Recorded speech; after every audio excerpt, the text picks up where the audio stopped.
আমি আপনাদের খেদমতে কোরআনে কারীম সূরাতুল তিন তেলাওয়াত করেছি। কোন সূরা? আপনারা বলেন, সকলে বলেন, কোন সূরা? সূরাতুল তিন। এই সূরা আমরা অনেকেই জানি, নামাজের মধ্যে আমরা পালন করি। তো এই সূরার ভিতরে আল্লাহ পাক কি বলছেন, আমাদেরকে কি জানাচ্ছেন, সে সম্পর্কে আমরা কেউই অবগত নয়, ঠিক কিনা বলেন? আল্লাহ পাক এই সূরার ভিতরে 4টি কসম করেছেন। তিন, জাইতুন, তুরে সিনিন, হাযা বালাদিল আমিন, মক্কা নগরী। কয়টি কসম? আওয়াজ দিয়ে বলেন আপনারা, কয়টি কসম? 4টি কসম করেছেন। 2টি স্থানের কসম, 2টি ফলের কসম। 3 হলো এক প্রকার ফল, যেটাকে আমাদের দেশে অনেকে আমরা ডুমুর বলি। বাংলাদেশের ডুমুর বাদুড়ে খায়, আর সৌদির 3 ফল এক নয়। যারা মক্কা নগরীতে গেছেন নিশ্চয়ই 3 ফল দেখে আসছেন। এই ফল অত্যন্ত সুঘ্রাণ, সুপ্রিয়, সুমিষ্টি ফল। আল্লাহ রাসূল বলেছেন এই ফল আল্লাহর জান্নাত থেকে আসছে। জোরে কোন সুবহানাল্লাহ। আল্লাহ রাব্বুল আলামিন আদম হাওয়া আলাইহিস সালাতু সালামকে জান্নাতের ভিতর যখন তৈরি করলেন, তৈরি করার পর তাদের প্রতি আদেশ করলেন, وَقُلْنَا يَا آدَمُ اسْكُنْ أَنْتَ زَوْجُكَ الْجَنَّةَ وَكُلَا مِنْهَا رَغَدًا حَيْثُ شِئْتُمَا وَلَا تَقْرَبَا هَٰذِهِ الشَّجَرَةَ فَتَكُونَا مِنَ الظَّالِمِينَ। আল্লাহু আকবার বলেন, হাত তুলে বলেন আল্লাহু আকবার। আল্লাহ রাব্বুল আলামিন তিনি বলছেন, হে আদম হাওয়া, এই জান্নাতের ভিতরে তোমরা বসবাস করো। ওয়াকুলা মিনহা রাগাদান, তাফসীরের মধ্যে লেখা আছে ওয়াকুলা মিনহা ওয়াসিয়াত, তোমরা বেশি বেশি করে প্রাচুর্য সহকারে মন করে প্রাণ করে খাও। বলুন সুবহানাল্লাহ। তোমরা বেশি বেশি করে খাও। এই জন্য জান্নাত হলো বেশি খাওয়ার জায়গা। জান্নাত কি?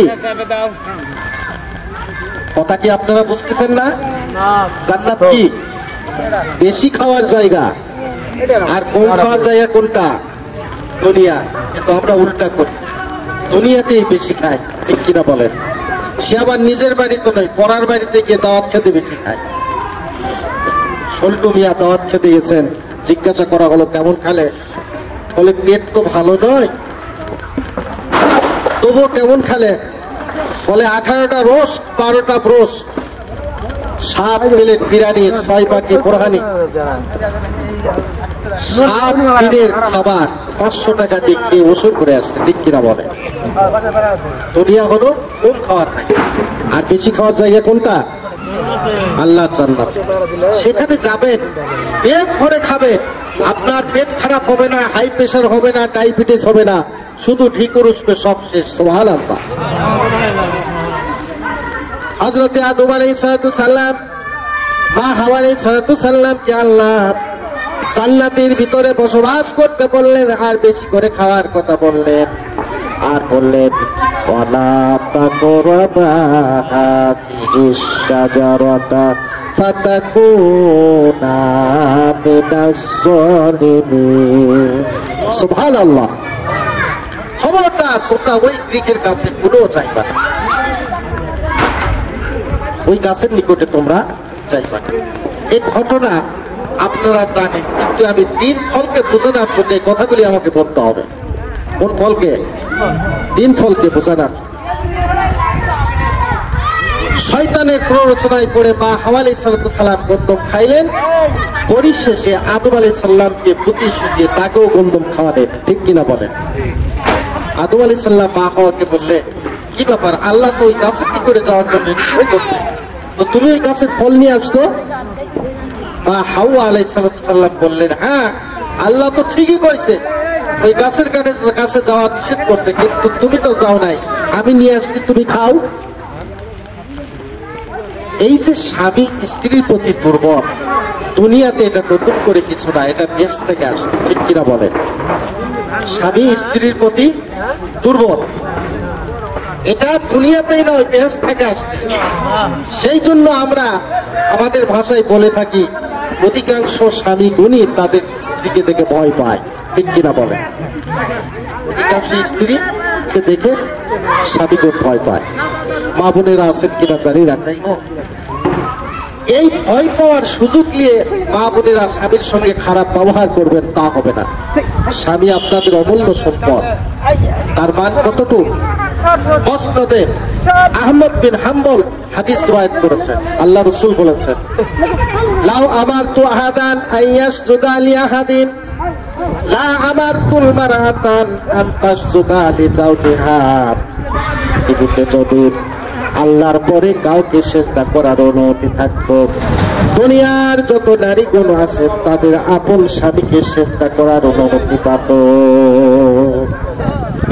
স্বামীর সম্মান এত, স্বামীর মর্যাদা এত, আবার এই স্বামীর মর্যাদা এত নিয়ে আপনি বউকে ধরে পাইকারি ধরে পিটাবেন তা কিন্তু হবে না।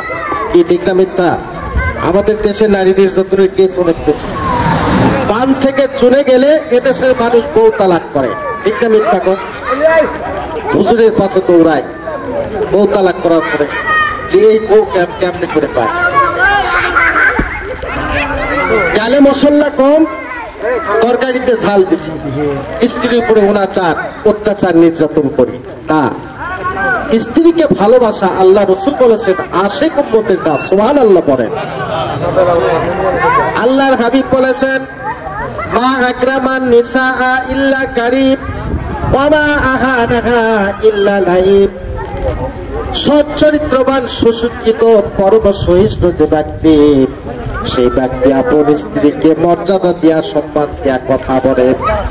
আর যারা নিন্দিত কমিনা বদমাইশ লম্পট, এরাই স্ত্রীর প্রতি অনাচার অত্যাচার নির্যাতন করে, ঠিক কিনা বলে?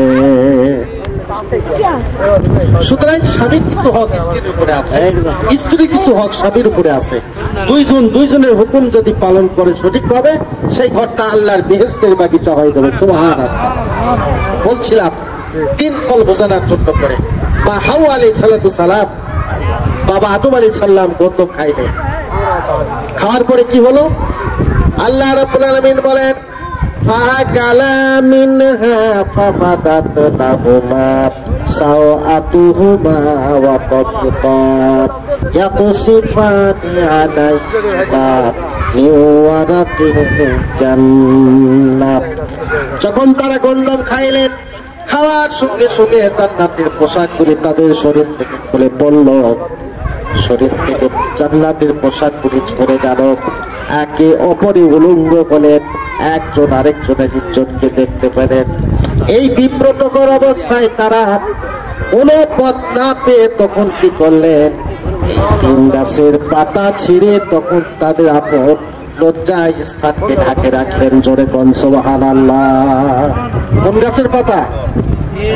আওয়াজ দিয়ে বলেন, কোন গাছের পাতা? তিন গাছের পাতা ছিঁড়ে লজ্জায় স্থান ঢাকলেন। আসমানের দরজা খুলে গেল। আদম আলাইহিস সালামকে শ্রীলঙ্কায় নিক্ষেপ করলেন, মা হাওয়াকে নিক্ষেপ করলেন জেদ্দায়।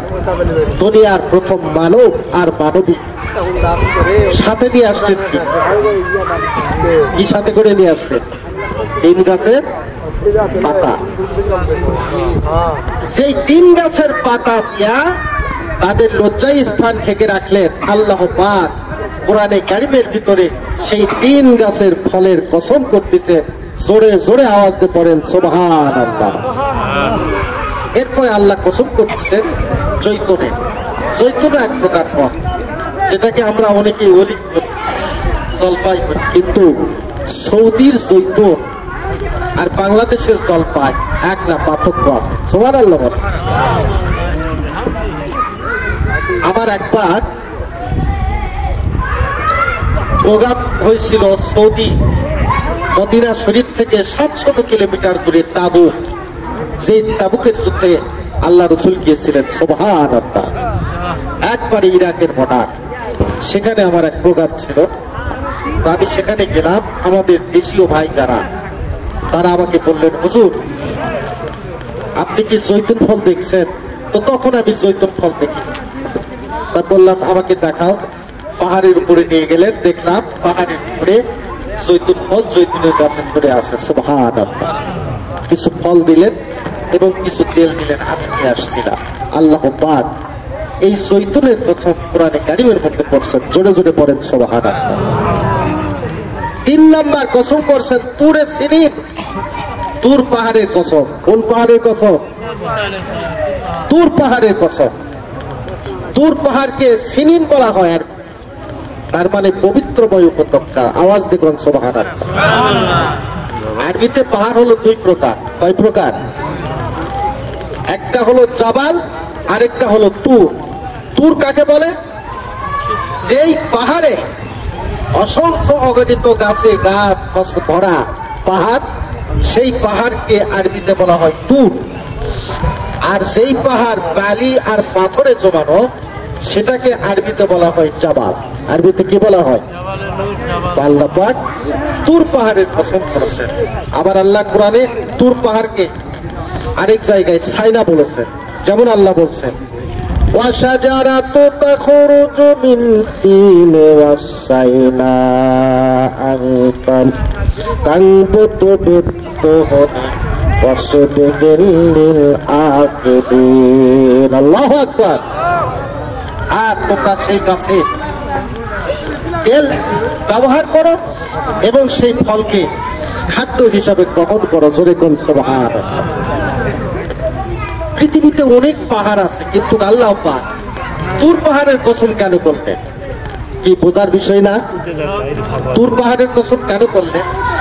এই জন্য করেছেন, এই পাহাড়ে আল্লাহ রাব্বুল আলামিন হযরতে মূসা আলাইহিস সালামের সাথে দিদার লাভ করেছেন। জোরে কোন সুবহানাল্লাহ।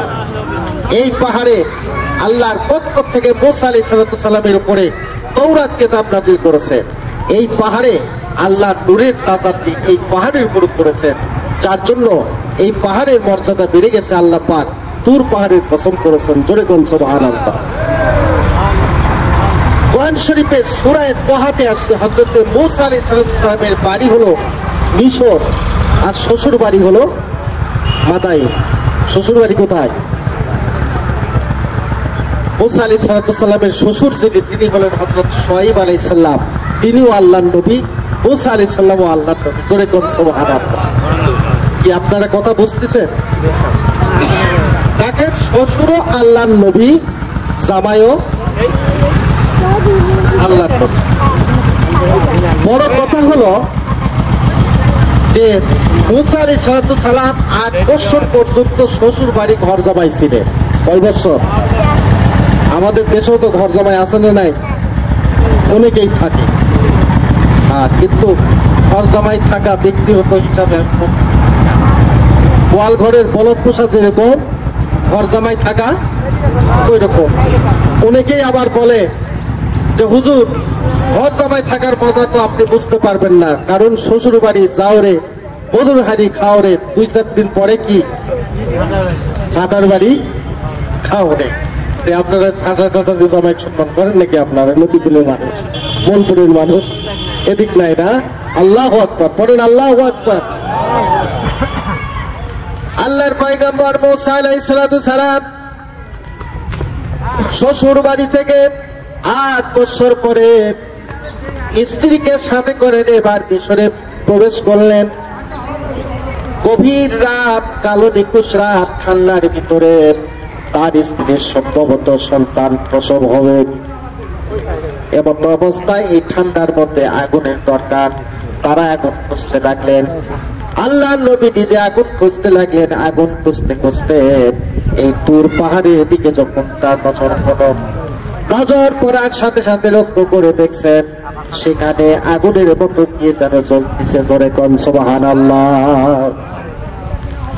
আল্লাহর পয়গম্বর মূসা আলাইহিস সালাম 1 পা 2 পা করে আস্তে আস্তে করে ওই আগুনের নিকটবর্তী হলেন।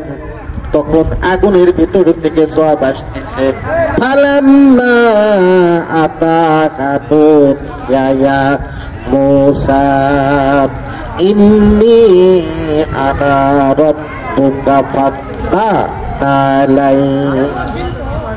আগুনের থেকে জবাব আসতেছে ইন্নী আনা রাব্বুক, আমি তোমার রব।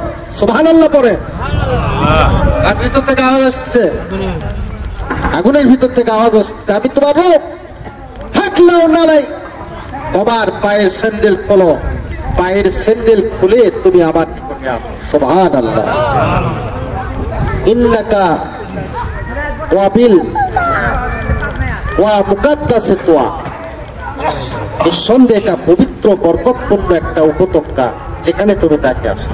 ফাসতামি লিমা ইউহা, আমি কি বলি তা মন দিয়ে শোনো। ইন্নী আনাল্লাহ লা ইলাহা ইল্লা আনা, আমি আল্লাহ ছাড়া কোনো মাবুদ নাই, কোনো ইলাহা নাই। ফাবুদনি, তুমি আমার ইবাদত করো। ওয়া আকিমিস সালাতা লিযিকরি, নামাজকে জিকির হিসাবে কায়েম করো। জোরে কোন সুবহানাল্লাহ। এই যে ওহী নাযিল হলো, ওহী চলতে লাগলো, আওয়াজ দিয়ে একসঙ্গে জোরে পড়েন না কেন? সুবহানাল্লাহ। সুবহানাল্লাহ পড়তে কষ্ট হয়? হ্যাঁ, কোনো কষ্ট হয়? কোন ব্যক্তি একবার যদি মহব্বতের সঙ্গে সুবহানাল্লাহ পাঠ করে, গোটা আসমান জমিনটা তার সওয়াবে ভরপুর করে দেন। একটু জোরে পড়েন না করে আরেকবার? সুবহানাল্লাহ, সুবহানাল্লাহ। সুবহানাল্লাহ কত দাম জানেন? আল্লাহু আকবার। কোন ব্যক্তি যদি সুবহানাল্লাহ আলহামদুলিল্লাহ পাঠ করে, তাসবিহগুলি যদি পড়ে, তো আরবের সবচাইতে মোটা তাজা ঘোড়ার উপর চড়ে বটের গাছের ছায়ার তলে যদি দৌড়াতে শুরু করে, 500 বছর পর্যন্ত ওই গাছের ছায়া দৌড়ে শেষ করতে পারবে না। আল্লাহ পাক বলেন, এই সওয়াব আমি আল্লাহ পাক আমার বান্দাকে দিব। আমার বান্দা আজকে বুঝতে পারতেছে না, কবরে গিয়ে তার সওয়াব পাবে। সুবহানাল্লাহ। এই সওয়াবের আশা আপনারা করেন না? সওয়াব আমরা আশা করি না? করি। তাহলে কথার দিকে খেয়াল করেন। ওহী নাযিল হলো, এখানে একটা কথা খুব ভালো করে মনোযোগ দিয়ে বোঝেন। মুসা আলাইহিস সালামের সঙ্গে আল্লাহ কথা বলতেছেন আর বলছেন, তুমি আমার কাছে আসলে তোমার পায়ের স্যান্ডেল খুলে আসতে হবে। কি খুলে? আর আমার নবীর ক্ষেত্রে আল্লাহ কি বলেছেন? আমার পিয়ারা হাবিব আকায়ে নামদার তাজদার মদিনা আহমদ মুস্তাফা মুহাম্মদ মুস্তাফা সাল্লাল্লাহু আলাইহি ওয়াসাল্লাম কে আল্লাহ পাক যখন মেরাজে রাখলেন, 7 আসমান পেরিয়ে তুলুক ভুলুক ছাড়িয়ে আল্লাহ লৌহে মাহফুজে যখন বিশ্ব নবীজি হাজির হলেন, তখন তিনি সেখানে তার পায়ের স্যান্ডেল খুলতে লাগলেন। আল্লাহ ধমক দিয়ে ডেকে বলে, লাউলাকা লামা খালাকতুল আফলাক, ও নবী আমি আপনাকে তৈরি না করলে এই আসমান জমিন কিছুই তৈরি করতাম না। দুজক বেহেশত আমি আল্লাহ কিছুই তৈরি করতাম না। অতএব হাবিব রে, 1 লক্ষ মতান্তরে 2 লক্ষ 24,000 নবী রাসূলের মধ্যে কোন নবীকে আমি আমার বাড়িতে আমার কাছে আমি দাওয়াত করে নিয়ে আসে নাই। একমাত্রই তোমাকে আমার প্রিয় হাবিব মনে করে, প্রিয় রসুল মনে করে দাওয়াত করে আমার বাড়িতে নিয়ে আসছি। তোমার পায়ের স্যান্ডেল খোলার জন্য করে নয়। তোমার পায়ের স্যান্ডেল তুমি পায়ে দেয়া আমার আরশ মাওলাতে তুমি আসবে। তোমার স্যান্ডেলের পায়ের ধুলির বদৌলতে আমার আরশ মাওলা আরো পবিত্র হয়ে যাবে। জোরে কোন সুবহানাল্লাহ। এবার 2 হাত তুলে জোরে কোন মারহাবা। নারায়ে তাকবীর, নারায়ে রিসালাত। কথা বুঝে আসছে? আমার বিশ্ব নবীজিকে আল্লাহ পাক আকাশ চুম্বি মর্যাদা তিনি দান করলেন। সুবহানাল্লাহ। সেই রসুলকে আল্লাহ নিজেই মর্যাদা দিলেন। সেই রসুলের অপমান এই দেশে করা হয়, ঠিক কিনা বলেন? সেই রসুলের অবমাননা করা হলো ইংল্যান্ডে, সেই রসুলের অবমাননা করা হলো ফ্রান্সে, সেই রসুলের অবমাননা করা হলো আমেরিকায়। তারা নাস্তিক, ইহুদি, কাফের বিশ্বনবীর অবমাননা করে আমেরিকায় আল্লাহ এমন একটা গজব দিলেন, সেন্ডি নামের তুফান দিয়া। সেই গজবের চোটে 7 রাত 8 রাত পর্যন্ত সেই শহরে পানি এবং আলো বাতাস ছিল না। সুবহানাল্লাহ পড়ে। অবশেষে তারা নর্দমার পানি ট্যাবলেট দিয়ে আল্লাহ তাদেরকে খাওয়াইছেন, ঠিক কিনা বলেন? খাওয়াইছেন কিনা? রসুলের অবমাননা করে কারো ভালো হয়েছে?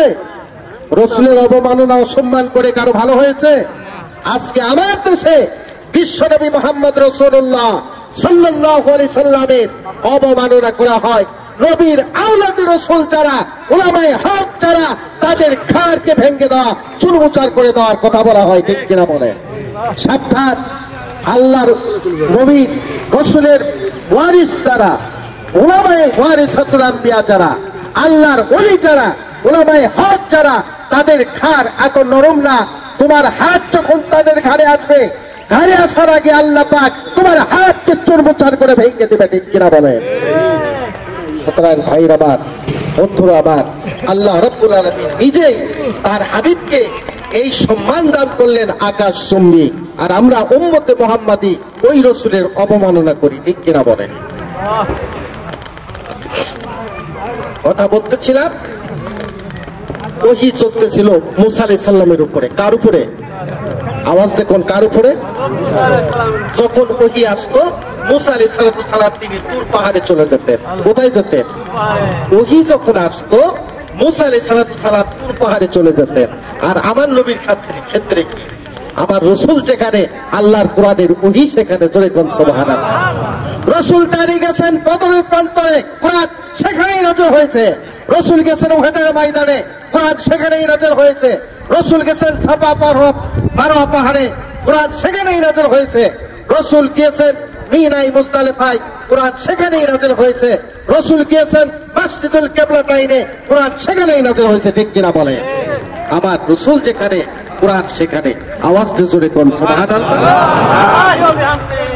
অন্যান্য নবীর চাইতে আমার রাসূলের সম্মান কম না বেশি? পিছনে বুঝি কম নাকি? তো হাত তুলে আওয়াজ দিয়ে বলেন তো, কম না বেশি? আরো জোরে আওয়াজ দিয়ে বলেন, কম না বেশি? সামনের দিকে একটু চেপে আসেন, আর পড়েন লা ইলাহা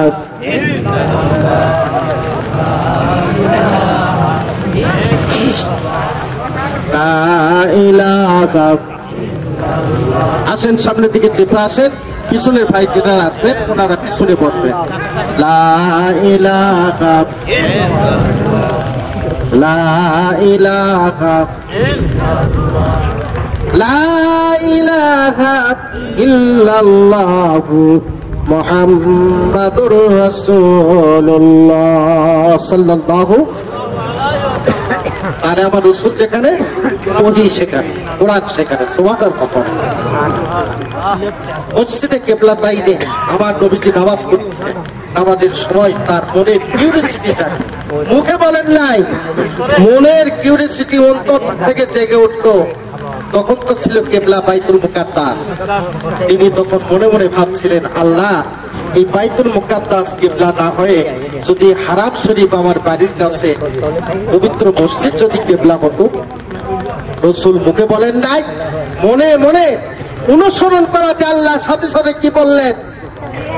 আপনার তাকাল্লাবা ওয়াজহিকা ফিস সামায়ে। হে রাসূল, আপনি বারবার আসমানের দিকে তাকান। আপনাকে বলতে হবে না, আমি আপনার মনোভাব বুঝতে দিয়েছি। ফাওয়াল্লি ওয়াজহিকা শাতরাল মসজিদিল হারাম। আপনি এখনই মুখ ফিরান, কাবার দিকে আপনি নামাজ পড়েন। আজ থেকে আমি আল্লাহ কাবাকে, তোমার কিবলাকে, আমি মসজিদুল হারামকে কাবা বানিয়ে দিলাম। সুবহানাল্লাহ বলেন। কি রাসূলের সম্মানে আল্লাহ করেনি? আলেম ভাইরা বলেন, করেনি রাসূলের সম্মানার্থে? সেই রাসূলের অসম্মান আমরা করি। নবীর উম্মত মুখে দাঁড়িয়ে নেয়, ঠিক কিনা বলে? নবীর উম্মত নামাজ পড়ে না, নবীর উম্মত কামিল পীরের দরবারে বসে না, নবীর উম্মত ওজিফা পালন করে না, মদ খায়, সুদ খায়, ঘুষ খায়, জিনা করে, মিথ্যা কথা বলে। আজকে আমরা নবীর উম্মত, কথা ঠিক না মিথ্যা? আমাদের কাছে করোনা আসবে না, আসবে কার কাছে রে ভাই?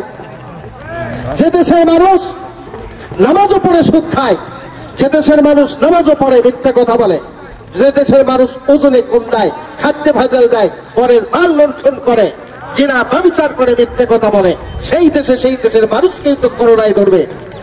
অন্য কাউকে তো করোনা তার কাছে যাবে না, ঠিক না মিথ্যা? তবে আল্লাহর খাস রহমত আছে। সুবহানাল্লাহ বলে। আল্লাহর কি আছে? খাস রহমত আছে। এই বাংলাদেশের মতো মুসলিম কান্ট্রি পৃথিবীতে ইন্দোনেশিয়ার পরে আর নাই। কি বলেন আছে? বাংলাদেশের জনগণ ইসলাম প্রিয় জনগণ, সুবহানাল্লাহ পড়ে। এরা আল্লাহর ওলি ভক্ত, এরা হক পথে আছে। এই দেশে হাজারো লক্ষ তাফসীরুল কোরআন মাহফিল হয়, এই দেশে আল্লাহর গুণগান গুণকীর্তন হয় বলে এই দেশের মানুষ বিশেষজ্ঞদের মতো যতগুলো মরার কথা ছিল বর্তমানে 6,500 কেবল পড়িতে, সুবহানাল্লাহ পড়ে। এই দেশে আল্লাহর রহমত আছে না নাই? এই জন্য এই দেশকে বলা হয় মসজিদের শহর, এই দেশকে বলা হয় আলিমের শহর, এই দেশকে বলা হয় আল্লাহর ওলির শহর। আল্লাহর ওলি হয়ে দেশে এসে ইসলামের দ্বীনের দাওয়াত দিচ্ছেন, ঠিক কিনা বলে? আমরা সেই আল্লাহর ওলিদেরকে চিনতে পারি না, বুঝতে পারি না। আল্লাহর ওলিদের কথা বললে গাও জ্বলে। আল্লাহ পাক আমাকে প্রতি বছর ভারতে নিয়ে যান। আমি তো আমার দেশে খুব কম ওয়াজ করি, ভারতবর্ষে আল্লাহ পাক আমাকে নিয়ে গেলেন। আল্লাহ একবার কবুল করলেন। খাজা নিয়ামউদ্দিন চিশতি সঞ্জরি আজমিরি রহমাতুল্লাহি আলাইহি মাজারের পাশে একবার তাফসীরুল কোরআন মাহফিল করার সুযোগ দান করলেন, সুবহানাল্লাহ। আপনারা নেটে সার্চ দিবেন, এই ওয়াজগুলি আপনারা পাবেন। তো সেখানে আমি বলেছি, Allah has perfected Islam through Prophet Muhammad sallallahu alaihi wasallam. He began lessons of Islam, 1 hour's meditation about the creation of Allah, better than 7 years of additional prayers. Education is compulsory for every Muslim man and woman. সেখানে তো বাংলায় কথা বলা যায় না, international পর্যায়ে আলোচনা করতে গেলে ইংলিশে কথা বলতে হয়। কিসে কথা বলতে হয়? আমি আমার আলোচনার মধ্যে সেখানে বলেছি, ভারতবর্ষ মুজাদ্দিদ আল-বিসানি রাহমাতুল্লাহ আলাইহি বর্ষ, ভারতবর্ষ খাজা নিয়ামউদ্দিন চিশতি সঞ্জরি আজমিরি রাহমাতুল্লাহ আলাইহির বর্ষ। আর আমার দেশ বাংলাদেশ শাহ সুলতান, শাহ পরান, শাহ কামাল, শাহ মাকদুমের দেশ। যারা ইসলামের দাওয়াত দিয়ে, যারা ছিল হিন্দু, যারা মাথায় টিকি পড়তো তাদের টিকি খুলে মাথায় টুপি পরাই দিচ্ছেন, যারা নিংটি পড়তো তাদের নিংটি খুলে লুঙ্গি পরাই দিচ্ছেন, যারা কিছুই করতো না তাদেরকে মসজিদে গমন করাইছেন, ঠিক কিনা বলে? সুতরাং আমরা সেই দেশের মানুষ, কিন্তু আজকে বর্তমানে আমরাই সব ছেড়ে দিচ্ছি, ঠিক কিনা বলেন? আজকে আমরাই সব ছেড়ে দিচ্ছি। একটু চেপে আসেন ভাই, হ্যাঁ একটু চেপে আসেন, মেহেরবানি করে চেপে আসেন। দাঁড়ানো ভাই যারা আছেন আপনারা দাঁড়িয়ে না থেকে মেহেরবানি করে বসেন এবং বসার পরিবেশ করে দেন। ভলেন্টিয়ার ভাই যারা আছেন আপনারা যারা আগে আসতেন আগে বসতে পারবেন, কি কথা ঠিক না? আর যারা পিছিয়ে আসছে তারা পিছনে বসবেন, এটাই হলো নিয়ম। আপনারা একটু সকলে এই যে সামনে ফাঁকা আছে একটু আসেন তো, চেপে আসেন, পড়েন আল্লাহুম্মা সাল্লি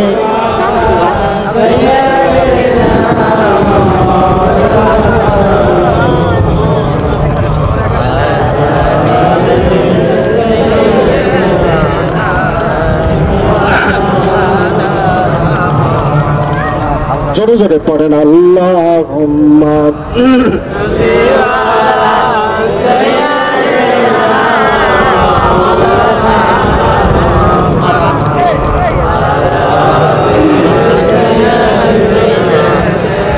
মাওলানা। ভাইরাবাদ কথার দিকে আপনারা দৃষ্টি আকর্ষণ করছেন তো? কথা ভালো করে বোঝেন। আমার বিশ্ব নবীজিকে আল্লাহ পাক আকাশ চুম্বি সম্মান দান করেছেন, সুবহানাল্লাহ বলেন। সবচাইতে বড় সম্মান দান করেছেন হাসরের ময়দানে একজন উম্মতকে জাহান্নামে রেখে তিনি বেহেশতে যাবেন না। সহিহুল বুখারী কিতাবুল ইলমের হাদিস, বুখারী শরীফের প্রথম খণ্ড। হযরত মূসা আলাইহিস সালাম একদিন বনী ইসরাইলের সামনে ওয়াজ করতেছে। মূসা নবী এক বনী ইসরাইল মূসা আলাইহিস সালামের সামনে দাঁড়িয়ে বললেন, হাল তা'লামু আহাদা আ'লামু মিনকা? ও মূসা, তোমার চাইতে জ্ঞানীবান আর আল্লাহর প্রিয় ব্যক্তি এই পৃথিবীতে আর কেউ আছে? মূসা আলাইহিস সালাম শুনে অনেকক্ষণ পর্যন্ত চুপকে থাকে, বলেন না, আমার চাইতে জ্ঞানীবান আল্লাহর প্রিয় ব্যক্তি এই পৃথিবীতে আর নাই। আল্লাহ মূসা আলাইহিস সালামকে ধমক দিয়ে বলছে, ও মূসা, তুমি কি বলা? তোমার চাইতে প্রিয় ব্যক্তি আর নাই? বলে, হ্যাঁ আল্লাহ, আমি ঠিকই বলছি তো, তুমি আমাকে নবী করে পাঠাইছো, এমন একটা মুজিজা দিছো, এই লাঠি যেটা দিয়ে আমি যা ইচ্ছা তাই করতে পারি। তুমি আমার সঙ্গে কথা বলো, আমি তোমার সাথে কথা বলি। আমার চাইতে কি জ্ঞানীবান আর প্রিয় ব্যক্তি তোমার পৃথিবীতে আর কেউ আছে? আল্লাহ পাক মুসা আলাইহিস সালামকে বললেন, হে মুসা, যাও তুমি সমুদ্রের ধার থেকে একটু বেরিয়ে আসো, ঘুরে আসো। আল্লাহর পয়গম্বর মুসা আলাইহিস সালাম এক পা দু পা করে সমুদ্রের পাড়ে গেলেন। এই সমুদ্রের পাড়ে গিয়ে নজর করে দেখতেছেন কি সুন্দর একটি ফুল সমুদ্রের পানির উপর দিয়ে ভেসে যায়, আর ওই ফুলের জবান থেকে বের হয় লা ইলাহা ইল্লাল্লাহ, জোরে জোরে লা ইলাহা লা ইলাহা ইল্লাল্লাহ লা ইলাহা। আল্লাহর পয়গম্বর মুসা আলাইহিস সালাম ফুলের জিকির করা দেখে অবাক হয়ে গেলেন, চিন্তা করলেন ব্যাপার কি। এই চিন্তা করতে গিয়ে না করতে নজর করে দেখছেন ওই ফুলের পিছনে পিছনে আর একটি ফুল করে, আর ওই ফুলের জবাব থেকে বের হয় মুহাম্মাদুর রাসূলুল্লাহ, জোরে জোরে মুহাম্মাদ। আল্লাহর পয়গম্বর মুসা আলাইহিস সালাম এই ঘটনা দেখার পরে আল্লাহ রাব্বুল আলামিনের কাছে ফিরে আসলেন। আল্লাহ রাব্বুল আলামিন ডেকে বলে, মুসা তুমি ওই সমুদ্রের ধারে কি দেখলে? বলে, আমি এক আজব ঘটনা দেখলাম আল্লাহ, কি সুন্দর একটি ফুল সমুদ্রের পানির উপর থেকে এসে যায় আর তোমার নামে জিকির করে লা ইলাহা ইল্লাল্লাহ লা ইলাহা ইল্লাল্লাহ। আল্লাহ আমি নজর করে দেখি ওই ফুলের পিছনে পিছনে আর একটি ফুল ঘুরে আর বলে মুহাম্মাদুর রাসূলুল্লাহ মুহাম্মাদুর রাসূলুল্লাহ সাল্লাল্লাহু আলাইহি সাল্লাম। আল্লাহ ডাকতে বলে, মুসা তুমি কি বুঝতে পারলে? ডেকে বলে, আল্লাহ আমি তো কিছুই জানতে পারলাম না, কিছুই বুঝতে পারলাম না। আল্লাহ ডেকে বলে, ও মুসা তোমার জানা নাই সামনের যেই ফুলটা আমি আল্লাহ আমার নামে জিকির করে লা ইলাহা ইল্লাল্লাহ, ওটা প্রকৃতপক্ষে ফুল নয়, ওটা হলো আমার প্রিয় নবী মুহাম্মদ রাসূলুল্লাহ সাল্লাল্লাহু আলাইহি ওয়াসাল্লাম। আমার দোস্ত আমার নামে যখন জিকির করে আমি আল্লাহ রাব্বুল আলামিন আরশ মওলায় টিকতে পারি না, আরশ মওলায় আমি থাকতে পারি না। আমার দোস্তর মহব্বতে আমি আল্লাহ পাক তখনই আমার দোস্তর পিছনে পিছনে ঘুরি আর দোস্তকে বলি, দোস্ত তুমি আমার নামে জিকির করো, আর তোমার নামের জিকির আমি স্বয়ং আল্লাহই করি। হাত তুলে বলেন মারহাবা, নারায়ে তাকবীর। আল্লাহকে বলছেন তাহলে উনি কে? বলে লাউলাকা লা বা খালাকতুল আফলাক, উনি হলেন সেই আমার নবী আখেরি জামানার, যাকে তৈরি না করলে তুমি মুসা তোমাকেও তৈরি করতাম না। যিনি শাফায়াতের কান্ডারি, যার হাতে হাসরের ময়দানে শাফায়াতের দায়িত্ব থাকবে, তিনি যাকে ইচ্ছে করে জাহান্নাম থেকে জান্নাতে টেনে নিয়ে যাবেন, এমন পাওয়ার আমার সেই হাবিব, আমার সেই রসুলকে আমি আল্লাহ দিব। আমার সেই রসুল, আমার সেই পয়গম্বর আহমদ মুস্তাফা মুহাম্মদ মুস্তাফা সাল্লাল্লাহু আলাইহি ওয়াসাল্লাম। জোরে জোরে পড়েন সুবহানাল্লাহ। আচ্ছা, আপনাদের অসুবিধা হচ্ছে কি? আলোচনা করবো না বন্ধ করবো? কথা বুঝতেছেন তো? আল্লাহ দিনের কসম করেছেন, জৈতুনের কসম করেছেন, তুরে সিনিনের কসম করেছেন, ঠিক না? এরপরে আসে ওয়াহাযা বালাদিল আমিন। আল্লাহ পাক চতুর্থ নাম্বার কসম করতেছেন মক্কা নগরীর কসম। জোরে কোন সুবহানাল্লাহ। আচ্ছা, সেই সময় সিরিয়া, ইরাক, মিশর, কাতার, কুয়েত, বিভিন্ন রাষ্ট্র, বিভিন্ন শহর ছিল। সেই সমস্ত কোন শহরের কসম আল্লাহ না করে মক্কা নগরের কসম কেন করলেন? এটা তো একটা প্রশ্ন, ঠিক কিনা বলেন? মক্কা নগরের কসম কেন করলেন? আপনারা মন বন্ধ করে মক্কা নগরীর কসম আল্লাহ কেন করলেন? মক্কা নগরের কসম এজন্যই করেছেন যে প্রিয় নবী মুহাম্মদ রাসূলুল্লাহ সাল্লাল্লাহু আলাইহি সাল্লামের মৌলদ নবীজির জন্ম মক্কা নগরীতে হয়েছে। জোরে কোন সুবহানাল্লাহ। নবীজির কি হয়েছে? মক্কা নগরীতে নবীজির জন্ম হয়েছে। এই জন্য আল্লাহ মক্কা নগরীর কসম করেছেন। মক্কার নাম ছিল বাক্কা। মক্কার নাম কি ছিল? তাফসীরের কথা শোনেন আপনারা, আমি তো কোরআনের তাফসীর ছাড়া অন্য কোনো কথা বলছি না। মক্কার নাম কি ছিল? বাক্কা। আর নবীজির নাম মুহাম্মদ সাল্লাল্লাহু আলাইহি ওয়াসাল্লাম। আল্লাহ পাক নবীজির মুহাম্মদ নামের মিম অক্ষরের সঙ্গে মিল রেখে আল্লাহ বাক্কাকে করে দিলেন মক্কা। এই জন্য মক্কার কারণে নবীর সম্মান বাড়ে নাই, বরং আমার নবীজির কারণে মক্কার সম্মান বেড়ে গেছে। সুবহানাল্লাহ। বাক্কা কাকে বলে? তাফসীরের মধ্যে লেখা আছে আল্লাতী তাবুক্তু আনাকাল জাবাবেরা। পৃথিবীর শুরু থেকে আজ পর্যন্ত মক্কা নগরীকে কোনো অত্যাচারী স্বৈরাচারী শাসক হামলা করতে পারে নাই, রক্তপাত করতে পারে নাই। কারণ এটা বিশ্ব নবীজি, বিশ্ব সভার সভাপতি আল্লাহ রাসূল মুহাম্মদ সাল্লাল্লাহু আলাইহি ওয়াসাল্লামের মঞ্চ। আর এই মক্কা হলো পৃথিবীর মাঝখানে, এটাকে বলা হয় উম্মুল কুরা, সারা পৃথিবীর রাষ্ট্রগুলির মা। এটাকে বলা হয় বালাদুল আমিন, নিরাপদ নগরী। যে ব্যক্তি এর ভিতরে প্রবেশ করে ওমান কানা দেখালো আমিনা, সে নিরাপদ হয়ে যায়। সুবহানাল্লাহ। ভাইরা আমার, বন্ধুরা আমার, এই মক্কা নগরীকে আল্লাহ পাক তৈরি করতে গিয়ে যুগে যুগে নবী রাসূলকে প্রেরণ করেছেন। আদম আলাইহিস সালামকে শ্রীলঙ্কায় নিক্ষেপ করলেন, সেখান থেকে নিয়ে গেলেন আরাফার মাঠে। আরাফাত থেকে আবার নিয়ে আসলেন মক্কায়। সুবহানাল্লাহ পড়েন। এই জন্য আল্লামা নূরউদ্দিন হালাবি সিরাতে হালাবিয়ার মধ্যে তিনি লিখেছেন 1,মতান্তরে 2,24,000 শত নবী পৃথিবীতে আসছেন। ওই সমস্ত নবীরা যারা দ্বীনের দাওয়াত দিয়েছেন, তাদের কওমেরা দ্বীন যখন মানে নাই, দ্বীন যখন প্রত্যাখ্যান করেছেন, তাদের প্রতি আল্লাহর গজব আসছে, আল্লাহর পক্ষ থেকে তাদের প্রতি বিচার আসছে। যে সমস্ত নবীগণ জীবনে সফল হতে পারেন নাই, তারা চলে আসছেন মক্কা নগরীতে। বাকি জীবন তারা মক্কায় কাটিয়েছেন। সুবহানাল্লাহ। এই জন্য আল্লামা নূরউদ্দিন হালাবি সিরাতে হালাবিয়ার মধ্যে লেখেন, আল্লাহর ঘর কাবা শরীফের চতুর্পাশে আমরা যে জায়গায় তোয়াফ করি, যেটাকে মাতাব বলা হয়, এই জায়গায়, এই ফাঁকা জায়গার ভিতরে 1 নয় 2 নয় 99 জন আল্লাহর নবীর কবর আছে। আরো বড় আশ্চর্য হবেন, হজরে আসওয়াদের নিচে, হজরে আসওয়াদ পাথরের নিচে হযরত ইসমাঈল আলাইহিস সালামের কবর।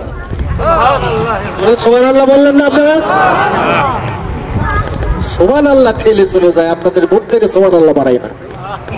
ইসমাঈল আলাইহিস সালামের কবর কোথায়? হজরে আসওয়াদ পাথরের নিচে ইসমাঈল আলাইহিস সালামের কবর। আওয়াজ দেখুন সুবহানাল্লাহ। আর 99 জন নবীর কবর আছেন যেখানে আমরা তোয়াফ করি, এই ফাঁকা জায়গার ভিতরে। সুবহানাল্লাহ। এই জন্য যত নবী রাসূল পৃথিবীতে এসেছেন, তাদের কওমকে আঘাত করা হয়েছে, হামলা করা হয়েছে, সন্ত্রাসী করা হয়েছে, রক্তপাত করা হয়েছে। মক্কার ইতিহাসে মক্কা নগরীতে কোন স্বৈরাচারী অত্যাচারী শাসক কোনদিন হামলা করতে পারে নাই, মক্কার প্রতি কোনো আঘাত হানতে পারে নাই, রক্তপাত করতে পারে নাই। কারণ বিশ্বনবী, বিশ্বসভার সভাপতি, সাইয়্যিদুল মুরসালিন, ইমামুল মুরসালিন, রাহমাতুল লিল আলামিন জনাবে মুহাম্মদ রাসূলুল্লাহ সাল্লাল্লাহু আলাইহি সাল্লামের জন্মভূমি হলো মক্কা। কথা বুঝতেছেন আপনারা? হ্যাঁ, মক্কা নবীজির জন্মভূমি। সুবহানাল্লাহ পড়ে। আজকে এই মক্কাকে আঘাত করতে আসছিল আব্রাহা বাদশাহ। জোরে কোন কে? আব্রাহা বাদশাহ আঘাত করতে আসছিল। সে পেরেছে? রাসূলের জন্মের 50 দিন পরে আব্রাহা বাদশাহ ইয়ামানে কাবা ঘরকে ধ্বংস করার জন্য করে আসলেন। ওয়াদি মুহাসসার নামক জায়গা, কাবা ঘর থেকে 3 কিলোমিটার দূরে ওয়াদি মুহাসসার। এখানে তাবু গাড়লেন। আল্লাহ পাক আসমান থেকে ঝাঁকে ঝাঁকে জঙ্গি বিমানকে পাঠিয়ে দিলেন, যাদের তেল লাগে না, পানি লাগে না। সুবহানাল্লাহ কোন। ওয়া আরসালা আলাইহিম তায়রান আবাবিলা তারমিহিম বিহিজারাতিন মিন সিজিল ফাজআলাহুম কাসফিন মাকুল। বলুন আল্লাহু আকবার। আল্লাহ থাকে থাকে জঙ্গি বিমান পাঠিয়ে দিলেন, তার নাম কি? না, আবাবিল না, এটা ভুল তাফসীর। তাফসীরের মধ্যে লেখা আছে মুস্তামিআত, মুস্তামিআত, তার মানে পাখিগুলি আসছিল ঝাঁকে ঝাঁকে। এই ঝাঁকে ঝাঁকে আসাকে আরবি ভাষায় বলা হয় আবাবিল। কি বলা হয়? আবাবিল। এই পাখিগুলি ঝাঁকে ঝাঁকে আসলেন, মসুরের ডালের সমান ছোট্ট করে একটি করে তারা দুই পায়ে নিলেন, হাতে একটি করে নিয়ে আব্রাহা বাদশার উপরে নিক্ষেপ করলেন, সৈন্যগুলির মাথার উপরে নিক্ষেপ করলেন। মাথা ছিদ্র হয়ে দেহ ভেদ করে পাথরগুলি জমিনে গেড়ে গেলেন। জোরে কোন সুবহানাল্লাহ। ফাজালাহুম কাসফিন মাকুল, চর্বিত চর্বণ, চর্বিত চর্বণ। তাফসীরে আসছে ইদা আকালা দুধ। আপনারা দুধ পোকা দেখেছেন, যেটাকে কুই পোকা বলা হয়। আম পাতা খায়, জাম পাতা খায়, কলা পাতা খায়। পায়খানা যখন করে, পায়খানা করার পরে চিনা যায় কোনটা আম পাতা, কোনটা জাম পাতা, কোনটা কলা পাতা। কি পিছনের ভাইরা মনে হয় জানেন নাকি? জবাব দিচ্ছেন আপনারা। কোনটা চিনবার উপায় নাই। আল্লাহ বলছেন ফাজআলাহুম কাসফিন মাকুল, চর্বিত চর্বণ। কোনটা আব্রাহা, কোনটা সৈন্য, কোনটা হাতি, চিনবার কোনো উপায় নাই। আল্লাহর ঘোড়ার উপরে আঘাত হানতে আসছিল, মক্কার ঘাড় ভাঙার জন্য করে আসছিল। আল্লাহ পাক তার ঘাড়কে তুমড়ে মুছড়ে দুনিয়ার থেকে বিদায় করে দিচ্ছেন। ঠিক কিনা বলে? এই জন্য ইসলামের শত্রু, মুসলমানদের শত্রু, আলিম ওলামাদের শত্রু, যারা আলিম ওলামাদের ঘাড় ভাঙতে চায় সাবধান হতে হবে। আল্লাহর ওলামায়ে কেরামদের ঘাড় এত নরম না যে ঘাড় ভাঙতে আসবে আর ঘাড় ভেঙে ফেলে দিবে। তার আসার আগে আল্লাহ তোমার হাতকে চুরমুচার করে ভেঙে শেষ করে দিবে। ঠিক কিনা বলে? ইব্রাহিম আলাইহিস সালামের ঘাড় ভাঙতে আসছিল নমরুদ। কি কথা ঠিক না মিথ্যা? পরিশেষে নমরুদ কি হয়েছে? দুনিয়ার থেকে বিদায় হয়ে চলে গেছে। খালি বিদায় নয়, জুতা পিটন ঘাড়ের উপর মারতে মারতে দুনিয়ার থেকে তাড়াই দিচ্ছে। ঠিক না মিথ্যা? ঘাড় ভাঙতে আসছিল হযরত মূসা আলাইহিস সালামের। এরাও পরিশেষে কি হলো? নিজের ঘাড় নিজে ভাঙে নীল দরিয়ার ভিতরে লক্ষ লক্ষ দিন থেকে গেল। ঠিক কিনা বলে? খবরদার, আল্লাহ, নবী, রাসূল, মুসলমানের সঙ্গে তোমরা লাগো না, কারণ মুসলমানের সাথে আছে আল্লাহ। জোরে কোন মুসলমানের সাথে কে আছে? মুসলমানের অভিভাবক কে? ওই আকাশের মালিক কে? জমিনের মালিক কে? হুকুম মানতে হবে কার? সেজদা দিতে হবে কাকে? আল্লাহর উপর তাওয়াক্কুল রাখে। আল্লাহ যদি সাথী হয়ে যায়, পৃথিবীর মানুষ তার কোনো ক্ষতি করতে পারে। আল্লাহ কোরআনে কারীমের মধ্যে বলছেন ওয়ালা তাহিনু ওয়ালা তাহজানু ওয়া আনতুমুল আলাউনা ইন কুনতুম মুমিনিন। আল্লাহু আকবার। আল্লাহ বলতেছেন তোমরা মনোবল হারায়ো না, দুশ্চিন্তা করিও না, আমি আল্লাহ তোমাদের সাথে আছি। তোমরা যদি মুমিন হও, তোমরা কি হও? যদি মুমিন হও, তোমার কোনো ভয় নাই, তোমার কোনো পরোয়া নাই। কিন্তু আমরা তো মুমিন নয়, আমরা হলাম কুমিন। কি ঠিক না মিথ্যা? নিজে মিথ্যা কথা বলি, বেটাকেও মিথ্যা কথা শিখায়। এক পাওনাদার এক লোকের কাছ থেকে টাকা পাবে, তো টাকা লিবার জন্য করে তার দরজার যে ডাকিচ্ছে, আব্দুল জব্বার, আব্দুল জব্বার, ভাই আসো। তো জব্বার আছে ঘরের ভিতরে। কোথায় আছে? তো জব্বার ওর ছোট এক বেটা আছে, ওই বেটা তখন শিখে দিচ্ছে, বাবুরে তুমি যাই কও, আব্বা বাসাত নাই। ওই ছোট ছোট তখন জব্বারের বেটা ওই পাওনাদারের কাছে গিয়ে করছে, আব্বু গেলো, আব্বু বাসাত নাই। মানে বাপও মিথ্যাবাদী, বেটা কি? বেটাকেও আমরা মিথ্যাবাদী শিখাই। ঠিক কিনা বলে? আমার ভাইরা, প্রকৃত মুমিন যদি হয়, আল্লাহ তার সাথে আছে। জোরে কোন সুবহানাল্লাহ। ভাইরা আমার, বন্ধুরা আমার, আপনি যেই পথেই থাকেন, আপনার আল্লাহর পক্ষে থাকতে হবে। কার পক্ষে? আপনারা কার পক্ষে আছেন একটু হাত তুলে দেখান তো। ঠিক তো? আল্লাহ কবুল করুক, জোরে কোন আমি। ভালো করে বোঝেন, আল্লাহর পক্ষে যদি থাকে আমরা মুসলমান বলে আমাদের শোনায় সোহাগা। আর কাফের নাস্তিক হওয়ার পরেও যদি তারা আল্লাহর পক্ষে থাকে, আল্লাহ তাদেরকে কনসিডার করবে। সুবহানাল্লাহ বলেন। আল্লাহ কি করবে?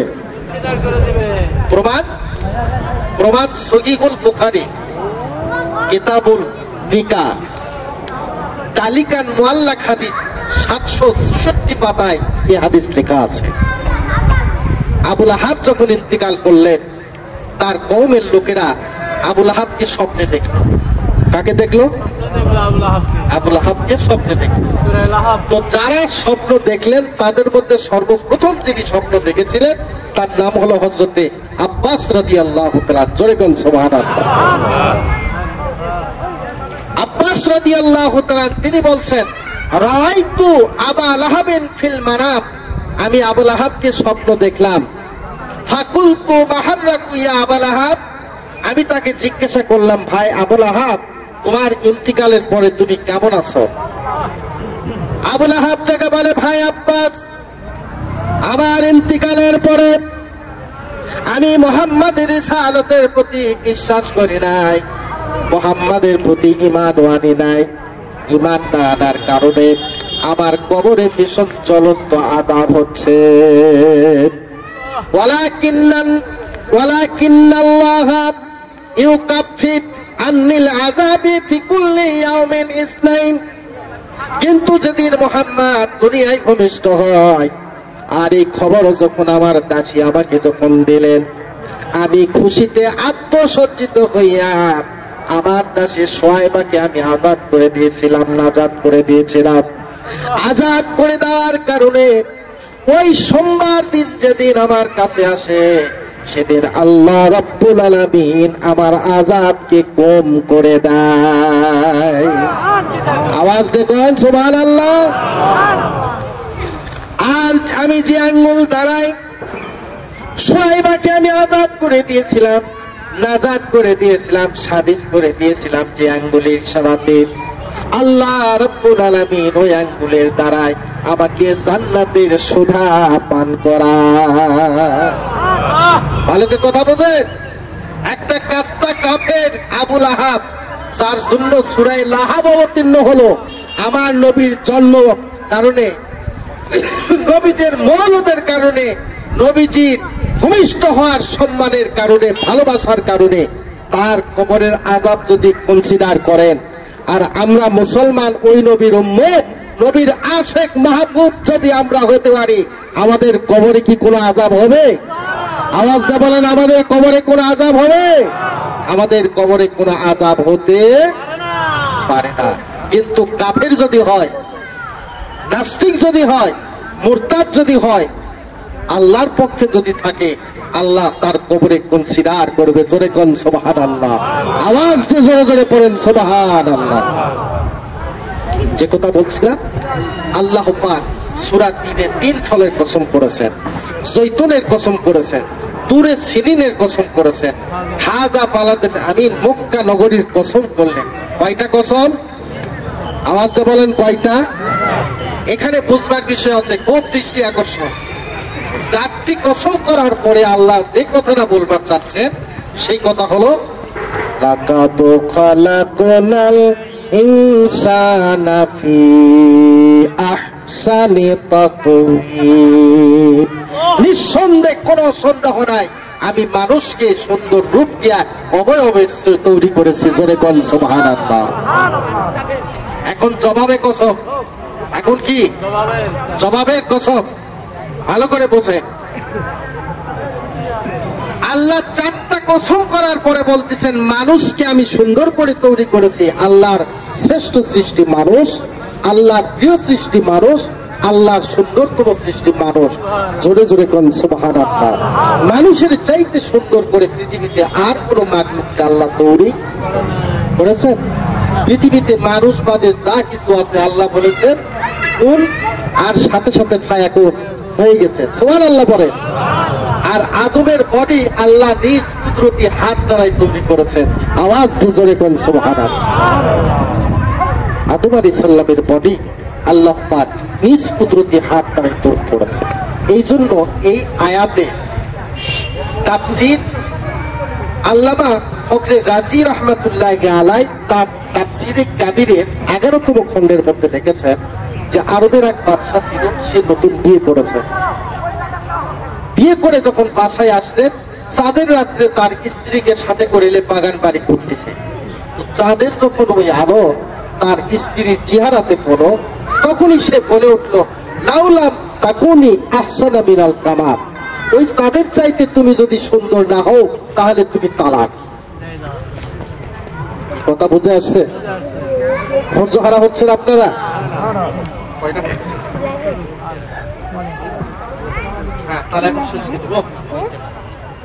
আচ্ছা আচ্ছা, আপনারাও মনে হয় বিরক্ত হয়ে গেছে। প্রায় 18-20 বছর পর আমি আপনাদের মাঝে আসছি। অনেক আগে আমি তখন কেবল পড়াশোনা শেষ করে এই গ্রামে ওয়াজ করতে আসছিলাম। এই এলাকায় অনেক প্রোগ্রাম করেছি, কিন্তু তারপরে আল্লাহ পাক নিয়ে আসলেন। এই যে আমার পুরাতন বন্ধু, আরো অনেক বন্ধু, হাফেজ আমজাদ হোসেন, আরো অনেক আমার পুরাতন বন্ধু আছে, তারা আজকে অনেক বয়স হয়ে গেছে। আল্লাহ আমাকে ভালোই রাখছে, আলহামদুলিল্লাহ। তো আপনারা আমাকে স্মরণ করেছেন, আমি গুনাহগার, আমি অত্যন্ত খুশি। যার জন্য ছুটে চলে আসছি আপনাদের চেহারা দর্শন করা হবে বলে, তাই না? আজকে তো দুনিয়ায় সারা জীবন আমরা থাকবো না, এই দুনিয়া ছেড়ে বিদায় হয়ে চলে যেতে হবে। আজকে আপনার সাথে আমার দেখা সাক্ষাৎ, এর চাইতে বড় সৌভাগ্য আর কি আছে? সুবহানাল্লাহ। তো যে কথা বলছিলাম, আদমকে আল্লাহ সুন্দর করে তৈরি করেছেন। 4টি কসম করার পর আল্লাহ আদমকে সুন্দর করে, মানুষকে সুন্দর করে তৈরি করেছেন। কিন্তু আবার আল্লাহ সাথে সাথে মানুষকে মর্যাদাও দিয়ে দিলেন। সুবহানাল্লাহ পড়েন।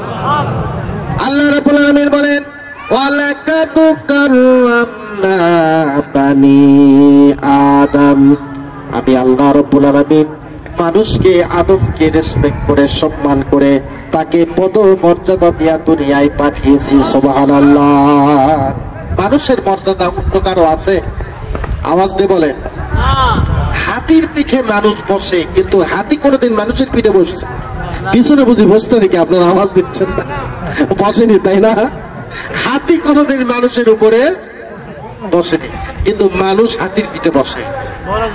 যখন মাথায় মুগুর দিয়ে আঘাত করে হাতি, তখন এই দিক ওই দিক কান লড়ায়, আর মনে মনে কি বলে জানেন? আরে তুই যে আমার মাথা বাড়াচ্ছিস, তোর মতো 10টা যদি আমার এক পায়ের তলে আসে, তে এক খোঁচাই খাস, কিন্তু আমার মাথায় চড়ে বেড়াচ্ছিস, এই জন্যই তো বলি তুই আশরাফুল মাখলুকাত। সুবহানাল্লাহ বলেন, জোরে জোরে সুবহানাল্লাহ বলেন। তুই কি আশরাফুল? আর সেই মানুষ কি করে? মদ খায়, বিড়ি খায়, হুক্কা খায়, ঠিক কিনা বলেন? সে মানুষ নামাজ কাজা করে, নবীর সুন্নাতের পায়রাবি করে না, নামাজ নাই, মিলাদ মাহফিলে খুব ব্যস্ত। কি এরকম আছে না নাই? আপনার নামাজ নাই, মিলাদ মাহফিলতে কি হবে? কোনো লাভ নাই। আপনারা বেজার হলেন নাকি? নামাজ হচ্ছে ফরজাই। নামাজ কি? আর নামাজ বাতি রেখে যত ইবাদত করবে, এই নামাজের বাতিলে সে পরিপূর্ণ হয়ে যাবে। সুবহানাল্লাহ। আপনার বাতিলই যদি না থাকে, অন্য ইবাদত গুলো কোথায় থাকবে? কি ঠিক না মিথ্যা? এক বুড়ি বাজার করতে গেছে, বাজার করতে গেছে তো বেগুন হাটি গিয়ে বেগুন কিনতেছে। তো দোকানদার খুব ভালো মানুষ, চিন্তা করতেছে বুড়ি না জানি কত অসহায়, তা না হলে মেয়ে মানুষ এত দূর পর্যন্ত বাজার করতে আসে, তো সে 1 কেজি বেগুন নিবে। এই 1 কেজি বেগুন নিবে, দোকানদার ভাবলেন বুড়ি মানুষ খুব অসহায়, তো বুড়িকে 1 কেজি বেগুন দেওয়ার পর আরো একটা বেগুন ধরে দিচ্ছে। বুড়ি বলতেছে, বাবা আমি 1 কেজি বেগুন নিলাম, তুমি আমাকে একটা বেগুন ধরে বেশি দিলে। আমি বললাম, বুড়ি মা তুমি তো অসহায় না হলে তোমার ছেলে, তোমার নাতিপতি তারা থাকলে তো বাজার করতে আসতো, কিন্তু তুমি আসছো, আমি বুঝতে পেরেছি তুমি বড় অসহায়, তো আসছো যখন আমার কাছ থেকে বেগুন নিলে, তো আমি একটা বেগুন ফাও দিলাম। বুড়ি চিন্তা করতেছে, বাহ ভালো কথা, ভাও যখন দিল, আসল যে 1 কেজি বেগুন নিলাম, এই বেগুনটা না নিলেই তো হলো, ভাইটা দিয়েই তো কাম হয়ে যাবে। দোকানদার করছে, বাবা তুমি যখন এটা ভাও দিলে, আগের যে 1 কেজি বেগুন দিছে এটা তুমি ফেরত দাও। দোকানদার করছে, বুড়ি আসল বেগুন না নিয়ে তোমাকে আমি ভাও কেমনে করে দেই? কি কথা ঠিক না মিথ্যা কর? আসল বেগুন না নিয়ে,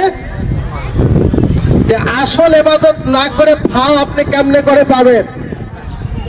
ভাও পাওয়ার কোনো অবকাশ। এই জন্য নামাজ পড়তে হবে। নামাজ পড়বেন, মিলাদ পড়বেন, নামাজ পড়বেন, সিরাত পড়বেন, নামাজ পড়বেন, নফল পড়বেন, নামাজ পড়বেন, সুন্নাত পড়বেন। আল্লাহ সব আমলগুলো নামাজের কাতারে দাঁড় করে দিবে। সুবহানাল্লাহ। আর নামাজ নাই তা আপনার সব শেষ। কোন ব্যক্তি যদি মনে করে আমি নামাজ পড়বো না, দান দক্ষিণা যত কিছু আছে সব করব, যা কিছু কর, সমস্ত দুনিয়া দান করে দে, তোর কোন আমলে কাজে আসবে কি? আসবে? নামাজই নাই। এই নামাজ আমরা পড়বো, হাত তুলে একটু বলতে পারেন আল্লাহ যেন 5 ওয়াক্ত নামাজ পড়ার তৌফিক দান করেন। আল্লাহুম্মা আমিন। এখন আসেন, আদমকে আল্লাহ তৈরি করলেন, সম্মান দিলেন, মর্যাদা দান করলেন। বর্তমানে 2-4 পাতা কলেজ স্কুলে পড়ানো হচ্ছে, সেখানে শেখানো হচ্ছে মানুষের আদি উৎস হলো বানর। মানুষের আদি উৎস কি আপনারা শোনেন নাই? পড়তেছেন না এখন বর্তমানে? ডারউইনের মতবাদ, থিওরি অফ এভলিউশন, বিবর্তনবাদ শিখানো হচ্ছে, সেখানে পড়ানো হচ্ছে। আল্লাহর কোরআন বলতেছে মানুষের আদি উৎস আদম, স্থান ছিল আল্লাহর জান্নাতে। আর এরা কয় মানুষের আদি উৎস বানর, বানর থাকে জঙ্গলে। মানুষের সম্মান কে দিল? কোরআন না বিজ্ঞান? মানুষের সম্মান কে দিল? আজকে যে ছেলেটা স্কুল থেকে কলেজে গেল আর শিখলো যে মানুষের আদি উৎস বানর, আমাদের বাপ দাদার 14 পুরুষ যারা, তারা বানর, আমরা বানর থেকে আসছি, কতক্ষণ চিন্তা করে তাহলে আমি আর মানুষ হয়ে কি করবো? জলমের মতন মদ খাই, মানুষ হত্যা করে, ধর্ষণ করে, ঠিক কিনা বলে? এই জন্য কোরআনে কারিমের শিক্ষাকে প্রাইমারি থেকে ইউনিভার্সিটি পর্যন্ত বাস্তবায়িত করতে হবে। যখন কোরআনের শিক্ষায় শিক্ষিত হবে, যখন যুবকেরা কোরআনের ছোঁয়াতে পৌঁছবে, সে নামাজ কাজা করবে না, সুদ খাবে না, ঘুষ খাবে না, মানুষ হত্যা করবে না, ধর্ষণ করবে না, তার হাতে মদের বোতল থাকবে না, থাকবে আল্লাহর তসবিহ। ঠিক কিনা বলে? কথা ঠিক না মিথ্যা? কাজেই আল্লাহ পাক তিনি যেন আমাদেরকে কবুল করেন। জোরে কোন আমি আলোচনা আর বাড়াবো না, যেহেতু জিয়ারত আছে, এখানেই আমি আলোচনা শেষ করব। তবে শেষের বারের একটি কথা বলি, সেটা না বলেই নয়। বাদশাহ কি বলছেন? সুন্দর না হও তাহলে তুমি তালাক। কথা বুঝে আসছে? আমরাও তো তালাক করি। স্ত্রী একটু যদি ভুল করে, অক তালাক দেয়, কয় তোর বাও তালাক, তোর বাপ তালাক, 14 গোষ্ঠী তালাক। কি ঠিক না মিথ্যা? আমার কাছে এক লোক ফতোয়া নিতে আসছে, বলে হুজুর আমি একটা বড় তালাক করেছি। কি তালাক? বলে আমি আমার স্ত্রীর তালাক করেছি এবং বলেছি তোর বাও তালাক। আমি বললাম যে তোমার স্ত্রী তোমার তালাক দেওয়ার অথরিটি আছে, কিন্তু বাপ তালাক দেওয়ার তো তোমার কোনো অধিকার নাই। কি আছে? আজকে চুল থেকে পানে গেলে আমরা স্ত্রীকে তালাক করি, আর বাদশা আবেগে আপ্লুত হয়ে তার স্ত্রীকে বলতেছে, লাউলাম তাকুনি আহসানা মিনাল কামার ফাআনতি কাতা। তুমি যদি ওই চাঁদের চাইতে সুন্দর না হও তাহলে তুমি তালাক।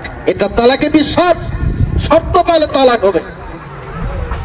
অনেকে আবার কয় হুজুর আবেগে তালাক দিলে তালাক হবে না। আবার কোন কোন ফতোয়া দেয় রাগের মাথায় তালাক দিলে স্ত্রী তালাক হবে না। আরে রাগের মাথায় কেন? মদ খেয়ে যদি স্ত্রীকে তালাক করে তাও তালাক হয়ে যাবে। কোনদিন শুনেছেন আপনারা রাগের মাথায় তালাক না দিয়ে মিষ্টি খাতে খাতে হাসতে হাসতে স্ত্রীর তালাক দেয় এমন পাগল ছাগলকে মন পড়ে আছে নাকি? রাগ করেই তালাক দেয়, ঠিক কিনা বলে? রাগ করেই তালাক দেয়। বাদশা বলতেছেন আমার স্ত্রীর তালাক হয়ে গেল নাকি? সকাল হয়ে গেল, দেশের সব আলিম ওলামাদেরকে ডাকে তিনি জিজ্ঞাসা করলেন, বললেন যে আমি আমার নতুন স্ত্রীকে আবেগে আপ্লুত হয়ে আমি এই কথা বলেছি, লাউলাম তাকুনি আহসানা মিনাল কামার ফাআনতি কাতা। তুমি যদি ওই চাঁদের চাইতে সুন্দর না হও তাহলে তুমি তালাক। তো হে ওলামায়ে পরিষদ বর্গ বলেন আপনারা ফতোয়া দেন আমার স্ত্রী কি তালাক হয়ে গেছে? সকল ওলামা মাশায়েখ তারা বললেন হ্যাঁ, আপনার স্ত্রী তালাক হয়ে গেছে। এজন্যই যে আপনার স্ত্রী যত সুন্দর হোক ওই চাঁদের চাইতে সুন্দর আপনার স্ত্রী হতে, এজন্য আপনার স্ত্রী তালাক। একথা বলার সাথে সাথে ছোট্ট একটা আলেম ছিল, এই আলেম দাঁড়িয়ে বললেন, বাদশাহ মহারাজ আপনার স্ত্রী তালাক হয় নাই, আপনার স্ত্রী আপনারই আছে। জোরে জোরে কোন সুবহানাল্লাহ। তার নাম কি জানেন? হ্যাঁ, না না না না, ইমামে আজম না, তাফসিরে কাবিরের মধ্যে লেখা আছে তার নাম হলো ইয়াহইয়া ইবনে আকসাব। তার নাম ইয়াহইয়া ইবনে আকসাব। ছোট্ট বালক তখন দাঁড়িয়ে বললেন, আপনার স্ত্রী তালাক হয় নাই, আপনার স্ত্রী আপনারই আছে। আওয়াজ দেখুন সুবহানাল্লাহ। সমস্ত উলামায়ে কেরামেরা রাগ করে তখন ইয়াহইয়া ইবনে আকসামকে বললেন, হাল খালাবতা সুখাক, হে ইয়াহইয়া ইবনে আকসাম, তুমি কি জানো না তোমার উস্তাদের এখানে আছে, তারা ফতোয়া দিচ্ছে যত সুন্দর হোক না কেন তাদের চেয়ে সুন্দর নয়, স্ত্রী তালাক হয়ে গেছে, আর তুমি বলছো স্ত্রী তালাক হয় নাই, তুমি কি তোমার উস্তাদদের চাই বেশি জ্ঞানীবান হয়ে গেছো? ইয়াহইয়া ইবনে আকসাম তখন বললেন, হাল খালাবতা মান হুয়া আ'লামু মিন্না, আমি তো তার ফতোয়া দিছি যিনি হলেন আসমান জমিনের মধ্যে সর্বশ্রেষ্ঠ জ্ঞানী। জোরে কোন সুবহানাল্লাহ। তারা বললেন, কে কে সে? বললেন, ও আল্লাহ, তিনি হলেন আল্লাহ রাব্বুল আলামিন। দুহাত তুলে বলেন মারহাবা। কোরআনের কথা বুঝতেছেন তো আপনারা? তাফসীরের কথা বুঝতেছেন তো? আজে বাজে মৌলবীরা তো এই লাইলি মজনুর কিচ্ছা, মনসুর হাল্লাদের কিচ্ছা, যুগ উপযোগী কিছু কথা বলে মানুষকে হাসায় ঠকায় বিদায় হয়ে চলে যায়। কোরআনের কথা তাফসীরের কথা কেউ শোনে না। আজকে দেখলাম যে সমস্ত শ্রোতাগণ মাহফিলে বসেছেন, আসলে প্রকৃতপক্ষে কোরআনের তাফসীর শোনার যোগ্য শ্রোতা। সুবহানাল্লাহ। কোরআনের তাফসীর খারাপ লাগতেছে আপনাদের? সারাটা দিন যদি পার হয়ে যায় তাও আপনাদের কষ্ট হবে না, কিন্তু আমাদের সময়ের দাম আছে, ঠিক কিনা বলেন? আমরা এখনই সমাপ্ত করব। তখন তার উস্তাদ বললেন, হাল খালাবতা সুখাক, হে ইয়াহইয়া ইবনে আকসাম, তোমার কি জানা নাই তোমার উস্তাদরা যেখানে ফতোয়া দিচ্ছে তোমার উস্তাদদের চাইতে তুমি কি বেশি জ্ঞানী হয়েছো? ইয়াহইয়া ইবনে আকসাম বললেন, কাদ আফতা মান হুয়া আ'লামু মিন্না, আমি তো আমার মুখের কথা বলে নাই, আমি তার ফতোয়া দিছি যিনি আসমান জমিনের মধ্যে সর্বশ্রেষ্ঠ জ্ঞানী। জোরে কোন সুবহানাল্লাহ। তখন উলামায়ে কিরামগুল বললেন, তাহলে তুমি ফতোয়া দাও, শর্ত তোমাকে দলিল দিতে হবে, কি কথা ঠিক না মিথ্যা? ইয়াহইয়া ইবনে আকসাম তখন বললেন, কোরআনে কারিমের সূরাতুল তিন তখন পড়তে লাগলেন, ওয়াত-তিনি ওয়াস-সাইতুনি ওয়া তুরি সিনিনা ওয়া হাদাল বালাদিল আমিন।